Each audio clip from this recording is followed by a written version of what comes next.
எல்லாருக்கும் வணக்கம். எல்லோரும் நலமாக இருக்கீங்கன்னு நினைக்கிறேன். இன்றைக்கி என்ன பேசணுங்கிறத ஒரு 2 நாளாகவே நான் யோசிச்சுட்டு இருந்தேன். சமீபத்தில் இந்தியாவில் தேசிய அளவில் நடந்துட்டுருக்க ஒரு முக்கியமான விவாதத்துக்கு உண்டான ஒரு விஷயம். தமிழ்நாட்டிலையும் அது நிறைய அதிர்வலைகளை கிளப்பியிருக்குன்னு தான் சொல்லணும். தேசிய கல்விக் கொள்கை 2022 அப்படின்னு சொல்லிட்டு தேசிய அளவிலான ஒரு புதிய கல்விக் கொள்கையை ஆளும் நடுவண் அரசு அறிமுகப்படுத்தியிருக்காங்க. அந்த புதிய தேசிய கல்விக் கொள்கை பிரகாரம் இந்தியாவில் இருக்க அத்தனை மாநிலங்களும் மும்மொழி நடுவண் அரசு ஒரு மும்மொழி திட்டத்தை அறிமுகப்படுத்தியிருக்காங்க. மும்மொழிங்கும் வரும்போது ஸ்டேட்டில் இருக்க regional language English, then with that Hindi. So மறைமுகமாக ஹிந்தியை இந்தியாவுக்கு அனைத்து மாநிலங்களிலும் இருக்கக்கூடிய அரசு உதவி பெறக்கூடிய பள்ளிகளில் கட்டாயமாக்கணும் அப்படிங்கிறது இந்த புதிய தேசிய கல்வியோட ஒரு முக்கியமான அம்சம். ஸோ இதுதான் அரசியல்லையும் சமூக அளவுலையும் நிறைய அதிர்வலைகளை ஏற்படுத்தியிருக்குன்னு சொல்லணும். குறிப்பாக நான் சொல்லவே தேவையில்லை, மொழியுணர்வு ரொம்ப அதிகமான மாநிலம் தான் நம்ம தமிழ்நாடு. நம்ம தமிழர்கள் அனைவருமே ரொம்ப மொழியுணர்வு ரொம்ப அதிகமானவங்க. ஏன்னா நம்ம மாநிலத்தோட பேர்லேயே தமிழ்னு வச்சுருக்கிறோம், வேறு எதுவும் எடுத்துக்காட்டு தேவையில்லை. ஸோ அதனால் இப்படி ஒரு மொழியுணர்வு ரொம்ப அதிகமாக இருக்க ஒரு மாநிலத்தில் 3வது மொழி, அதுவும் வட இந்தியா முழுக்க பெரும்பான்மையினர்கள் பேசக்கூடிய மொழியான ஹிந்தியை தென்கோடி வரைக்கும் கட்டாயப்படமாக்கக்கூடிய ஒரு முயற்சி அப்படிங்கிற மாதிரியான ஒரு எண்ணம் தான் பரவலாக தென்னிந்தியாவில் எப்படின்னு தெரியல, மொத்த தென்னிந்தியாவில். பட் தமிழர்களில் முக்கால்வாசி தமிழர்களுக்கு இந்த மாதிரியான ஒரு உணர்வு தான் ஏற்பட்டிருக்குன்னு நான் கண்டிப்பாக நம்புகிறேன். சங்க பரிவாரங்களையும் ஆளும் பாரதிய ஜனதா கட்சியின் ஆதரவாளர்களும் தவிர மற்ற ஏனைய தமிழர்கள் அனைவருக்கும் அரசியல் லாபம் கருதாமல் மொழியை நேசிக்கக்கூடிய, தமிழ்நாட்டை நேசிக்கக்கூடிய என்னைப் போல, உங்களைப் போல, நம்மை போல ஒவ்வொரு தமிழர்களும் கண்டிப்பாக இந்த மாதிரி உணர்வோடு தான் இருப்பாங்க. இது எனக்கு என்ன புரியலைன்னா, தமிழ்நாடுங்கிற மாநிலம் ஒரு தென்னிந்தியாவோட கடைக்கோடி மாநிலம். அகில இந்திய அளவில் உயர்கல்வி சேர்க்கைன்னு ஒரு விகிதம் இருக்குது. அதாவது கிராஸ் என்ரோல்மெண்ட் ரேட்டுமாங்க. அதாவது எப்படின்னா, ஸ்கூல் முடிச்சுட்டு காலேஜுக்கு போய் படிக்கிறாங்க பார்த்தீங்களா, அந்த படிக்கக்கூடியவங்க எவ்வளோ பேர் அட்மிஷன் ஆகிறாங்க அப்படிங்கிற அந்த என்ரோல்மெண்ட் ரேஷியோ பேர் ஜிஇஆர்மாங்க, கிராஸ் என்ரோல்மெண்ட் ரேஷியோ. இந்த கிராஸ் என்ரோல்மெண்ட் ரேஷியோவில் பார்த்தோம்னா தமிழ்நாடு தேசிய கிராஸ் என்ரோல்மெண்ட் ரேஷியோட தமிழ்நாட்டோட ஜிஇஆர் கிட்டத்தட்ட 2 பங்கு இருக்குது. இப்போ இந்தியாவோட national cross enrolment ratio only 28% தான். தமிழ்நாட்டோட ஜிஇஆர் ஏற்கனவே 51% போயிடுச்சு. 28% தேசிய ஆவரேஜ் எங்கே, 51% ஸ்டேட்டோட ஜிஆர் ஆவரேஜ் எங்கே.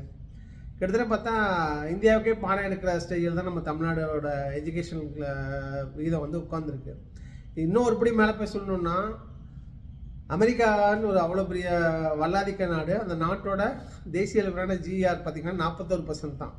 நம்ம எங்கே இருக்கோம் 51%. இப்போ அமெரிக்கா அப்படிங்கிற ஒரு மிகப்பெரிய வல்லரசு நாட்டோட தேசிய உயர்கல்வி சேர்க்கை விகிதத்தை விட இந்தியாவோட தென்கோடியில் இருக்கக்கூடிய தமிழ்நாடுங்கிற ஒரு மாநிலத்தோட உயர்கல்வி சேர்க்கை விகிதம் அதிகம். இது நான் ஒன்றும் உடான்ஸ் அடிச்சு இல்லை வாய்க்கு மாதிரிலாம் பேசலைங்க. யார் வேணாலும் போய் கூகுளில் தேடி பார்த்துக்குங்க. Tamil Nadu GR tops than national average of India, it's topper than American national GR. So நமக்கு ஆரம்பத்துலேருந்தே 2 மொழி தாங்க. இங்கே தமிழ்நாட்டில் 2 மொழி கொள்கை தான் எப்போவுமே. தமிழ் அப்படிங்கிறது நம்மளோட ரீஜனல் லாங்குவேஜ். அப்புறம் பாடத்திட்டங்களில் 2வது விருப்ப பாடமாக ஆங்கிலம் வச்சுருக்கோம். இந்த தமிழையும் ஆங்கிலத்தையும் படிச்சுட்டு தான் நம்ம இன்றைக்கி என் கேஸ் எடுத்துக்கோங்க. நான் இங்கே மத்திய கிழக்கு நாடுகளில் 15 வருஷமாக வேலை செஞ்சிட்ருக்கேன். ஒரு வங்கியில் உயர் பொறுப்பில் இருக்கேன். ஓரளவு இந்த ரீஜனில் இருக்கவங்க எல்லாத்துக்கும் என்னோடய பேர் ரொம்பவே பிரபலம். அதுவும் இல்லாமல் நான் உலகளாவிய டெக்னாலஜி மேகசின் நிறைய மேகசின்ஸில் ரெகுலராக ரிசர்ச் ஆர்டிகல்ஸ் பப்ளிஷ் பண்ணக்கூடிய ஒரு வெல் நோன் ஆத்தரும் கூட. சந்தேகம் வந்ததுன்னா என் பேரை நீங்கள் விமல் மணி அப்படின்னு கூகுளில் போய் டைப் பண்ணி பார்த்தீங்கன்னா என்னை பற்றி தெரியும். நான் இருமொழி கொள்கையில் தாங்க படித்தேன். 1ஆப்பு 2ஆப்புன்ட்டு 12வது வரைக்கும் தமிழ் மீடியம். அதுக்கப்புறம் பொறியியல் கல்லூரியில் தான் ஆங்கிலத்தில் படிக்க ஆரம்பித்தேன். இந்தியாவில் மைக்ரோசாஃப்ட் கார்பரேஷன் சொல்கிறோம் இல்லையா, உலகத்தோட டாப் சாஃப்ட்வேர் கம்பெனி, அவங்ககிட்ட ஒரு 2.5 வருஷம் வேலை செஞ்சேன். அது இல்லாமல் இன்னும் முன்னணி சர்வதேச நிறுவனங்களான அசென்ச்சர், ஃபிலிப்ஸ் இந்த மாதிரியான பல நிறுவனங்களில் வேலை செஞ்சேன். அமெரிக்காவில் 5 வருஷம் 4 வருஷம் இருந்தேன். யூகேயில் 1 வருஷம். இந்த மாதிரி வந்து உலகம் ஃபுல்லாக வந்து கொப்பு கொட்டி இன்றைக்கி ஒரு சர்வதேச அளவில் கவனிக்கப்படக்கூடிய ஒரு சைபர் செக்யூரிட்டி தொழில்நுட்ப நிபுணராக உட்காந்துருக்கேன். நான் படித்து வந்து 2 மொழி கொள்கை திட்டத்தில் தாங்க. அது it doesn't mean I don't know other லாங்குவேஜ்ங்க. நான் வந்து தமிழ்லையும் இங்கிலீஷ்லையும் எவ்வளோ சரளமாக பேசுவேன் எழுதுவேனோ அந்த அளவுக்கு சரளமாக ஹிந்திலையும் பேசுவேன் எழுதுவேன். ஏன்னா நான் வந்து ஹைஸ்கூலில் படிக்கும்போதே இந்த 6லேருந்து 10 பீரியடில் நாமக்கல்ங்கிற ஊர் தான் என்னோடய ஊர் தமிழ்நாட்டில். என்னோடய அப்பா அம்மா 2 பேரும் நான் இன்னொரு மொழி கற்றுக்கிட்டா நான் வேலைக்கு போகும்போது எனக்கு அது வசதியாக இருக்கும் அப்படின்னு ஒரு விசாலமான பார்வை இருந்ததுனால அவங்க வந்து தட்சிண பாரத ஹிந்தி பிரச்சார சபான்னு சொல்லிட்டு மகாத்மா காந்தினால் நிறுவப்பட்ட தென்னிந்திய ஹிந்தி பிரச்சார சபாங்கிறது வந்து திருச்சியில், எங்கள் ஊர் பக்கத்தில் திருச்சி தான் இருக்குது. திருச்சியில் இருந்ததுனால அவங்ககிட்ட இருந்து தனிப்பட்ட முறையில் வந்து ஹிந்தி லிட்ரேச்சரில் வந்து இப்போ பிராத்மிக், மத்திய, மகாராஷ்டிர பாஷா, பிரவேசிகா அப்படின்னு சொல்லிட்டு ஒரு 8 எக்ஸாம் இருக்குங்க. அந்த எக்ஸாமை வந்து தனிப்பட்ட முறையில் டியூஷன் வச்சு படித்து எழுதி நான் 10ஆம் வகுப்பு படிக்கிறதுக்குள்ளே அதை பாஸ் பண்ணி முடிச்சிட்டாங்க. என்னோடய அக்காவும் தம்பியும் கூட ஒரு சில எக்ஸாம்ஸ் எழுதுனாங்க. பட் என் அளவில் முழுசாக முடிக்கல. இது வந்து ஒரு மொழியை தெரிஞ்சுக்கணுங்கிறதுக்காக வந்து நானாக விருப்பப்பட்டு கற்றுக்கிட்டது தான். என் அக்காவுக்கும் என் தம்பிக்கும் வேணானதுனால அவங்களை எங்கள் அப்பா அம்மா வற்புறுத்தல விட்டுட்டாங்க. பட் எனக்கு விருப்பம் இருந்ததுனால நான் படித்தேன். பட் இது வந்து தனிப்பட்ட விருப்பமே ஒழிய என்னை வந்து எங்கள் பள்ளி வந்து நான் அரசு பள்ளியில் தான் படித்தேங்க. அரசாங்க உயர்நிலைப்பள்ளி, நகரவை துவக்கப்பள்ளின்னு எல்லாமே தமிழ் மீடியம் ஸ்கூலில் படித்ததுனால பள்ளியிலெல்லாம் இந்த ஹிந்தியை என்ஃபோர்ஸ் பண்ணக்கூடிய எந்த ஒரு ஆப்ஷனும் இல்லாததுனால தாய்வழி கல்வி தான், தமிழ் வழி கல்வி தான் படித்தேன். அதனால் என்ன சொல்கிறேன்னா, ஒரு லாங்குவேஜ் அப்படிங்கிறது வந்து அது அவங்கவுங்களோட விருப்பங்க, அவங்கவுங்களோட தனிப்பட்ட இன்ட்ரெஸ்ட்டில் வந்து கற்றுக்கிறதுக்கு வச்சுக்கங்களேன். நீ வழிகட்டாயமாக நீ ஹிந்தி கற்றுக்கத்தான் வேணும்னு வரும்போது கண்டிப்பாக அது தமிழ்நாட்டில் வந்து வேலைக்கே ஆகாதுன்னு வச்சுக்கோங்க. ஏன்னா தமிழ்நாட்டில் ஆண்டுகிட்டு இருக்க திமுக அரசுங்கிறது வந்து ரொம்ப வீரியமாக வந்து அரசியலில் ஒரு ஜைகாண்டிக் ஷேப் எடுத்தது காரணமே 50கள்லையும் 60களோட ஆரம்பத்துலேயும் நடந்த ஹிந்தி எதிர்ப்பு போராட்டம் தாங்க. கள்ளப்படி போராட்டம் அப்படிங்கிற அந்த பெரிய திமுகவோட வரலாற்றில் இடம்பெற்றிருக்க அந்த போராட்டத்தை யாரும் மறக்க முடியாது.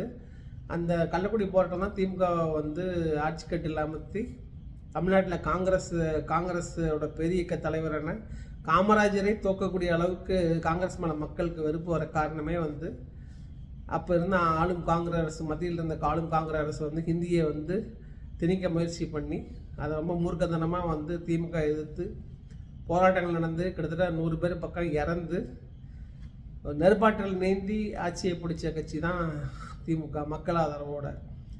இன்றைக்கி வந்து எனக்கு ரொம்ப புரியவே இல்லை. அதாவது மொழி உணர்வுக்காக ரொம்ப வீரியமாக நூற்றுக்கணக்கான உயிர்களை பலி கொடுத்து ஒரு மாநிலத்தில் வந்து இந்தியை நாங்கள் திணிப்போம், 3வது லாங்குவேஜ் கண்டிப்பாக வேணும் அப்படின்னு இந்த பேசுகிறாங்கன்னா அவங்களுக்கு வந்து தமிழ்நாட்டோட வரலாற்றும் தெரியல, திமுகவோட வரலாறும் தெரியல, இல்லை அவ்வளோ பெரிய காங்கிரஸோட பெரிய தலைவர், இந்த அகில இந்திய தலைவராக இருந்த காமராஜரை வந்து சீனிவாசன் சொல்லிட்டு ஒரு ஸ்டூடெண்ட் யூனியன் லீடர் வந்து விருதுநகரில் வந்து தோக்கடிச்சார். காமராஜரை தோக்கடிச்சப்ப இந்தியாவே வந்து அதிர்ந்தது. காமராஜருக்கு ஒரு சின்ன ஸ்டூடெண்ட் யூனியன் லீடர்கிட்ட தோத்துட்டாருன்னு காரணம் காமராஜர் சார்ந்திருந்த காங்கிரஸ் கட்சி இந்தியை வந்து இம்போஸ் பண்ணதுனால தான்.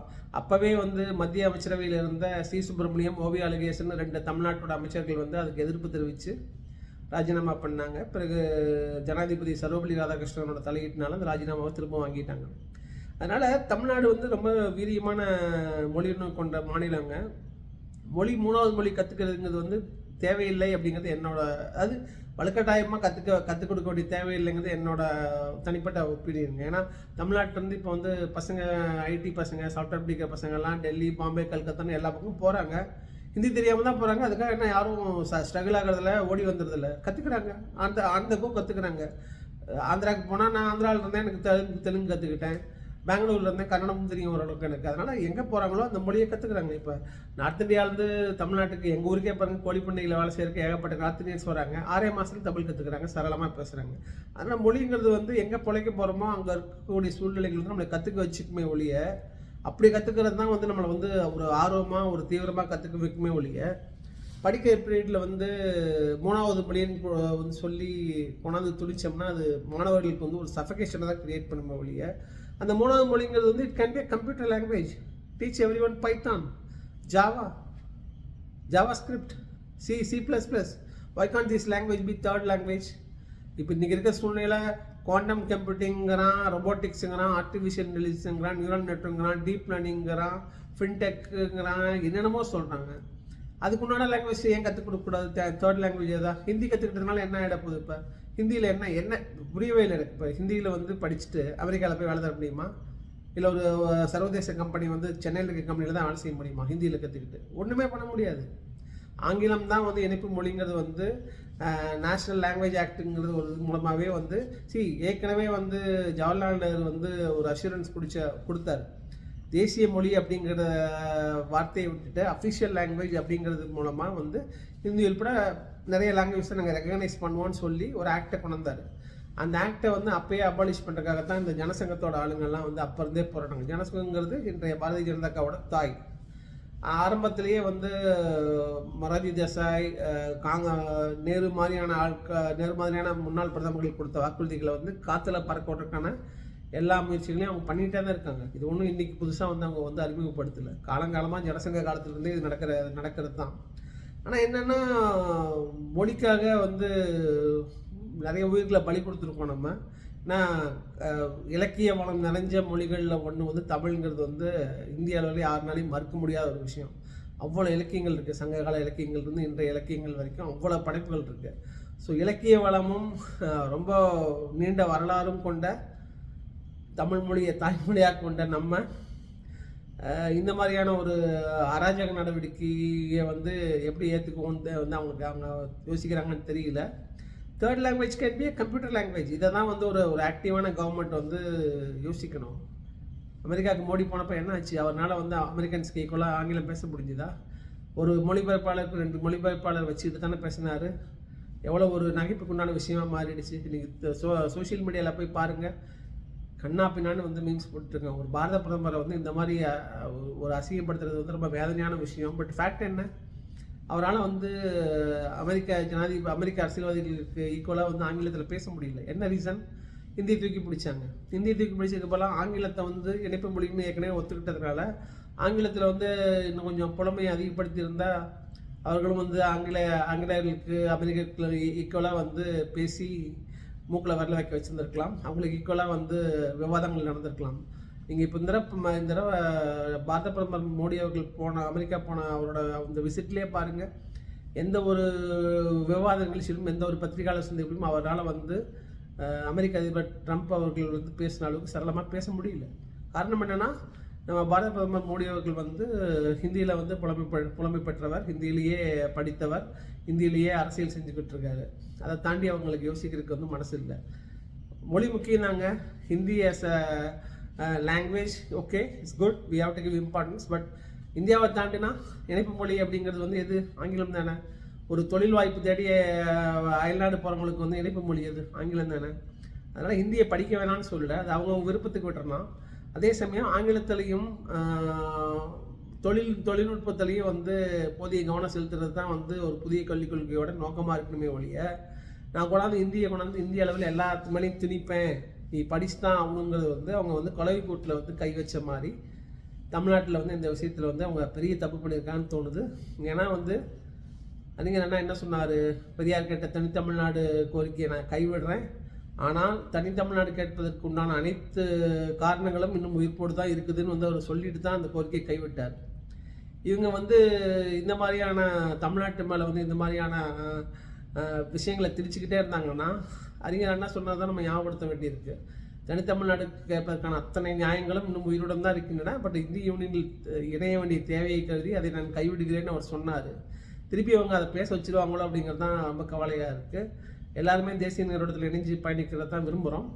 ஆனால் தேசிய நீரோட்டத்தில் இணைஞ்சு பயணிக்கணும்னு நம்மளை அவங்க நினைக்கிற சமயத்தில் நம்மளோட மாநில உணர்வுகளுக்கும் மொழி உணர்வுகளுக்கும் மரியாதை கொடுக்கும் வகையாக இந்த மாதிரியான தவறுகளை செய்யாமல் இருந்தாங்கன்னா அது அவங்களுக்கு நல்லது, அவங்களுடைய கட்சிக்கும் நல்லது.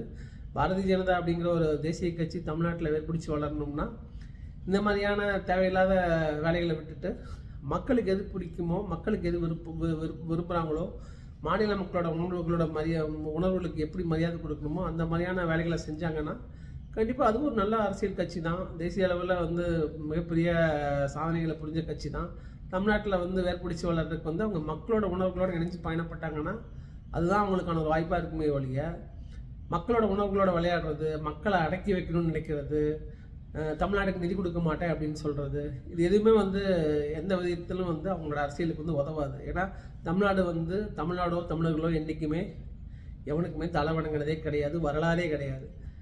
இந்த வரலாறு தமிழர்களோட வரலாறும் புரியல, மொழி உணர்வும் புரியல, போராட்ட குணமும் புரியாமல் மற்ற மாநிலங்கள் மாதிரி வந்து இவங்க தமிழ்நாட்டை நினச்சிட்டு இருக்கிறது தான் மிகப்பெரிய தவறுன்னு தோணுது. தவறை திருத்திக்குவாங்க அப்படின்னு நம்புகிறேன். திருத்திக்கலைன்னா அவங்க வந்து இன்னும் பல 100 வருடங்கள் பல 1000 வருடங்கள் ஆனாலும் தமிழ்நாட்டில் வந்து பாரதிய ஜனதா ஆட்சி கட்டில் ஏற்றணுங்கிற அவங்க கனவு வந்து கனவாக தான் இருக்க போகுது. அதுதான் நிச்சயம். நன்றி நண்பர்களே, வணக்கம்.